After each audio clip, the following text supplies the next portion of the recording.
Привет, я Миша. Сейчас 2 часа ночи, и ты лежишь с открытыми глазами. Свет от телефона режет потолок белой полосой. Ты прокручиваешь разговор, который был 3 дня назад. Ты уже знаешь каждое слово наизусть. Ты знаешь, что надо было ответить. Ты знаешь, что уже поздно. Но ты все равно прокручиваешь. Снова и снова и снова. Знакомо? Тогда останься. Потому что то, что с тобой происходит, это не слабость характера и не много думаешь. Это конкретный механизм. У него есть стадии. И если ты поймешь, на какой ты сейчас, ты сможешь выйти. Сегодня мы разберем 4 стадии. Как одна безобидная мысль превращается в мысленную тюрьму. Я покажу тебе путь, по которому твой мозг ходит каждый день, не спрашивая разрешения. И в конце дам 3 практики, которые работают. Не дыши глубже. Реальные техники из терапии. Сначала маленький тест. Подумай о ситуации, которую ты в последний раз прокручивал больше 10 минут. Поймал? Держи ее в голове. Мы будем с ней работать. Психологи называют этот процесс руминацией. От латинского «ruminare» — пережевывать. Так корова жует жвачку. Подняла снова, прожевала, проглотила, подняла снова. Сьюзен Нолан Хоэксема, психолог из Ельского университета, посвятила этому 25 лет исследований. В ее книге «Женщины, которые слишком много думают» она показала, люди, склонные к руминации, в 4 раза чаще впадают в депрессию. Не потому, что они слабые, потому что мозг застревает в петле, из которой не видит выхода. И вот как эта петля строится. 4 стадии. Поехали. Стадия 1. Триггер. Это искра. Маленькая, почти невидимая. Кто-то не ответил на сообщение 2 часа. Коллега посмотрел странно. Партнер сказал «ну ладно» вместо «да».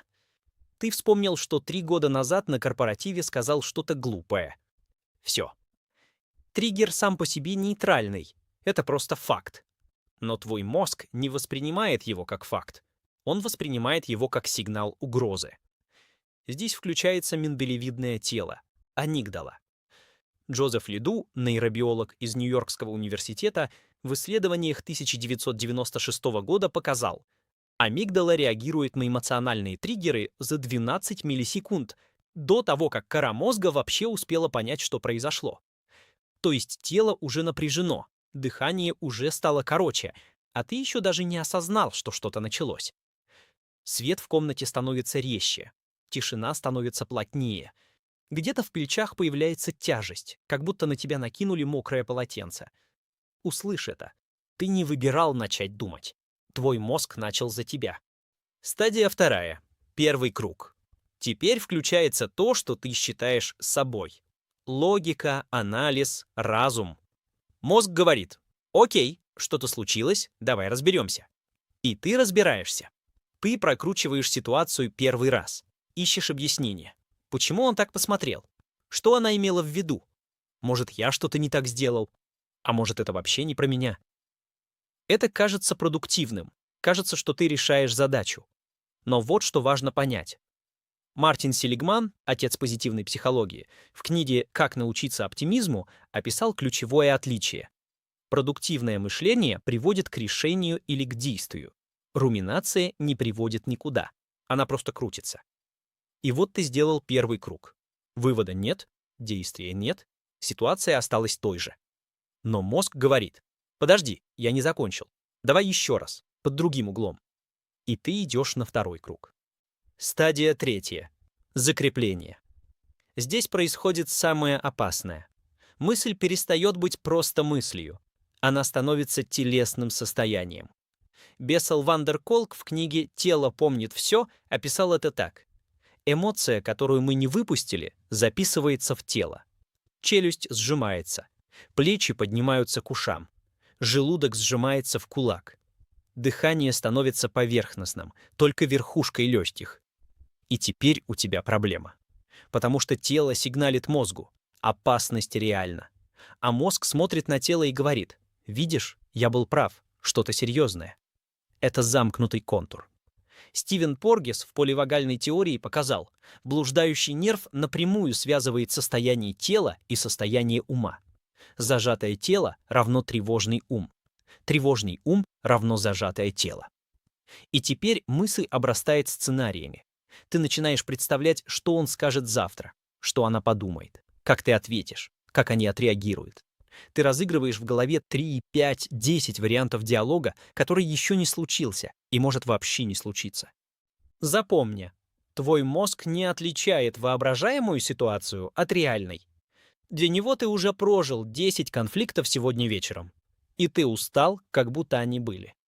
Стадия 4. Петля без выхода. Это 2 часа ночи. Это та самая точка, в которой ты лежишь и понимаешь, я уже не контролирую это. Мысли идут сами. Ты пытался отвлечься. Включал сериал — не помогло. Скроллил телефон — не помогло. Считал овец — стало смешно от себя самого. Это и есть мысленная тюрьма. Дэниел Вегнер, психолог из Гарварда, провел знаменитый эксперимент. Попросил людей не думать о белом медведе. Угадай, что произошло. Они думали о нем в 2 раза чаще, чем контрольная группа. Этот феномен назвали Ironic Process Theory — теория иронических процессов. Чем больше ты пытаешься не думать о чем-то, тем сильнее ты об этом думаешь. В этой точке люди делают худшее, что можно сделать.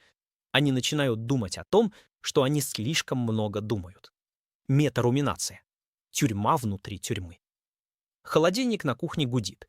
Часы показывают 2 часа 47 минут. Ты слышишь, как стучит твое сердце в подушку. И ты понимаешь, завтра ты будешь разбитым. И это тоже становится новой темой для прокручивания. Темная сторона. Если ты в этой петле каждую ночь, это не характер, это сигнал. Хроническая руминация связана с тревожным расстройством, депрессией, бессонницей. Профессиональная помощь — это не слабость, это инструмент, такой же, как очки для зрения. Теперь 3 практики. То, что реально работает. Практика 1. Остановка мыслей. Техника из когнитивно-поведенческой терапии. Разработана Джозефом Вольпе еще в 1958 году. Сегодня вечером, когда поймаешь себя на 3-м круге одной и той же мысли, скажи вслух одно слово — «стоп». Именно вслух, не в голове. Голос активирует моторную кору. Мозг получает физический сигнал прерывания. Потом сделай одно конкретное действие. Встань, налей воды, открой окно. Цель не перестать думать, а переключить нейронную дорожку. Мозг не может одновременно бежать по 2. Практика 2. Дневник тревог. Сегодня перед сном 10 минут с бумагой и ручкой. Именно бумагой, не телефоном.